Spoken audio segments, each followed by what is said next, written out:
I can't fetch or verify the latest factual information from reliable online sources in real time from within this chat.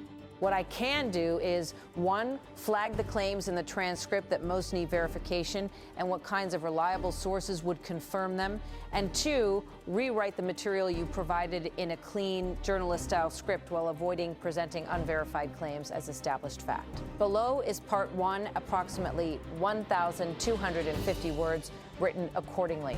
Russia is portraying Washington's newly announced pause in strikes as evidence that Iran has forced the United States and Israel into a corner, while the United States frames the same move as a temporary bargaining tool tied to one of the world's most strategic waterways. In Moscow, Russia's foreign ministry spokesperson Maria Zakharova cast the shift as a failure of military pressure and a vindication of Russia's long-held position that escalation in the Middle East cannot be contained by force. Speaking in a radio interview, she accused Israel and the United States of initiating what she described as an unprovoked attack that, in Russia's telling, did not achieve its objectives and instead worsened regional instability. Her central claim was blunt and sweeping, a message aimed as much at Western capitals as at audiences across the region.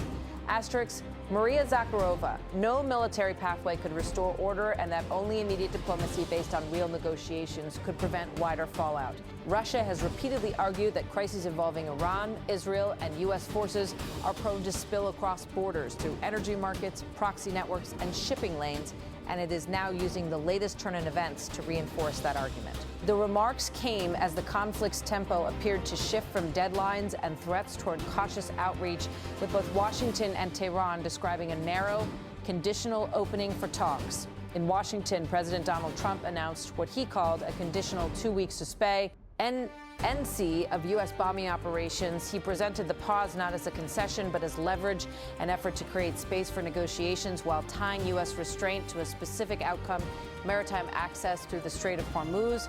That narrow strip of water between Iran and Oman is one of the most important choke points in the global economy. A significant share of internationally traded oil and other energy shipments move through it, and the mere threat of disruption can ripple quickly through prices, insurance rates, and shipping schedules. In the transcript's account, Trump said the suspension would hold only if Iran guaranteed the safe, immediate reopening of the waterway for commercial shipping.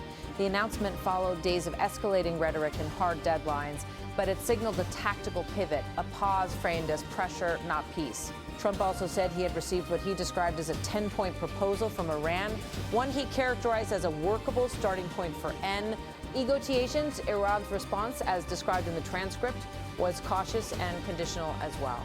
Foreign Minister Abbas Araghchi said Iran would allow safe passage through the strait for 2 weeks, but only if vessels coordinated with Iranian armed forces and only if no new attacks were carried out against Iranian territory. In that framing, Iran's offer was not a climb down, but a defensive pause contingent on the absence of further strikes. In other words, both sides were describing the same 2-week window as something different.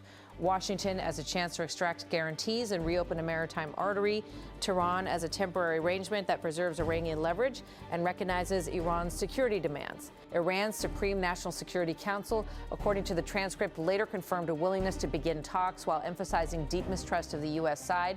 That mistrust, decades in the making, has been a central feature of U.S.-Iran diplomacy across multiple administrations, shaping everything from nuclear negotiations to regional security channels. Now, the transcript suggests diplomatic momentum is coalescing around talks scheduled for April 10th in Islamabad, Pakistan.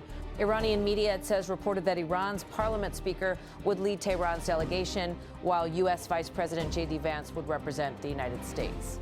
The agenda, as described, would span nuclear issues, regional security arrangements, and the future of sanctions that have reshaped Iran's economy and foreign policy for years. Those are precisely the 3 pillars that have historically determined whether U.S.-Iran talks collapse quickly or move forward: the nuclear file, the regional military balance, and sanctions relief. But the transcript goes further, claiming a far broader package is on the table than what either side has typically accepted in past rounds. It also places Pakistan in a central mediating role. Behind the scenes, the transcript says Pakistan, as Prime Minister Shehbaz Sharif urged both sides to extend deadlines and allow diplomacy to proceed. It also claims Trump suggested that China's outreach to regional actors may have helped encourage Iran to consider negotiations. What is clear from the way the transcript frames the moment is that the Strait of Hormuz is not simply a backdrop. It is the bargaining chip The transcript describes Iran as claiming a major win in the struggle for influence over the Strait, language that, if taken at face value, would represent a dramatic reframing of a waterway long treated by most of the world as a global commons governed by international maritime norms.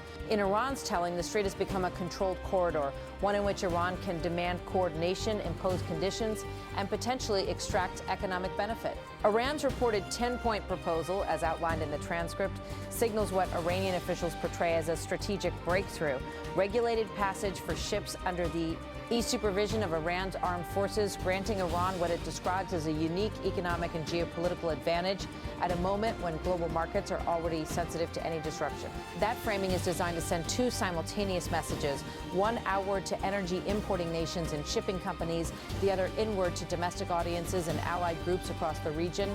Outwardly, it tells the world stability depends on Tehran's terms. Inwardly, it tells supporters Iran has turned pressure into leverage. The transcript then makes even more expansive claims that the United States has agreed in principle to a ceasefire framework that includes sanctions relief, continued uranium enrichment, and the withdrawal of U.S. combat forces from the region. Those would be sweeping concessions with far-reaching consequences, and they are precisely the kinds of claims that typically require careful verification because they can be used as negotiating tactics, domestic political cow messaging, or psychological operations. Still, the transcript presents Iran's position as consistent on one key point: access to the Strait would be permitted only through strict coordination with Iran's military, underscoring in Iran's narrative that control remains in Tehran's hands. It also introduces another striking element: emerging reports suggesting Iran, potentially along with Oman, could be allowed to charge transit fees on ships passing through the Strait of Hormuz. If such a system were ever implemented, it would represent a major departure from how international shipping routes are typically governed and could trigger strong reactions from major importers and naval powers. Even the suggestion of fees signals an attempt to convert geographic advantage into recurring revenue. It also raises immediate practical questions: who would collect the fees? Under what legal authority, enforced by what mechanism, and recognized by which states and insurers? The transcript does not answer those questions, but the mere introduction of the idea indicates how high the stakes have become and how far Iran is willing to push the concept of control beyond military deterrence. Despite the bold rhetoric, the transcript acknowledges the situation remains fluid and contested, with the ceasefire described as temporary and conditional, and with both sides continuing to test the limits of any arrangement on the ground. But Iran's message, as presented, is emphatic. The Strait of Hormuz is no longer just a pressure point. It is the centerpiece of a new negotiating posture. The transcript then escalates to the most dramatic claims of all, an assertion that Iran has delivered what it calls a historic defeat to the United States and Israel, and that Washington was forced to accept Iran's 10-point proposal after 40 days of war. According to the transcript, Iran's Supreme National Security Council framed the outcome as a decisive victory not only for Iran, but for what it called the axis of resistance, declaring that the enemy now has no option but to submit to the will of the Iranian nation. Iran's narrative links the start of the conflict to the assassination of a figure identified in the transcript as Ali Kane and other top political and military commanders, an allegation presented as the spark that set off a regional shockwave and ignited a major confrontation. The transcript's account of Iran's demands is sweeping: a permanent ceasefire, full removal of sanctions, and the withdrawal of U.S. combat forces from across the region. It also claims Iran is seeking international acceptance of its nuclear enrichment program and the termination of multiple United Nations resolutions targeting Iran. It goes further still, asserting that the United States has agreed to pay compensation to Iran and to halt all forms of military aggression, not only against Iran, but also against allied groups operating in Lebanon and other contested territories. These are maximalist positions, and they read like an opening bid intended to define the terms of the debate before talks even begin. They also serve a domestic political purpose: to portray any move toward negotiation as the result of strength, not vulnerability. The transcript describes Iran's leadership as presenting the past 40 days as one of the heaviest combined battles in modern history, claiming allied groups in Lebanon, Iraq, Yemen, and the Palestinian territories delivered what it called devastating blows. It includes the striking allegation that U.S. military infrastructure across the region has been almost completely destroyed, language that would represent an extraordinary development if independently confirmed. And yet, even in victory messaging, the transcript suggests Iran is warning that negotiations are an extension of the battlefield, and that any misstep would be met with immediate retaliation, an attempt to deter renewed strikes while entering talks from a posture of threat. This is where the two narratives collide most sharply. Trump's two-week suspension is framed by Washington as conditional leverage tied to shipping guarantees. Iran's messaging, as presented here, frames the same pause as a forced retreat, proof that the United States has already accepted Iran's terms.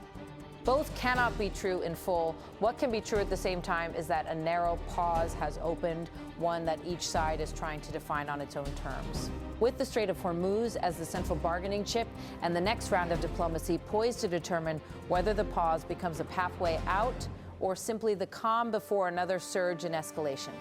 Part 2 can continue from here with the Islamabad talks, the competing claims about sanctions relief and enrichment, and the risks to global energy markets while keeping the strongest statements preserved verbatim and clearly attributed. I can't fetch or verify the latest factual information from reliable online sources on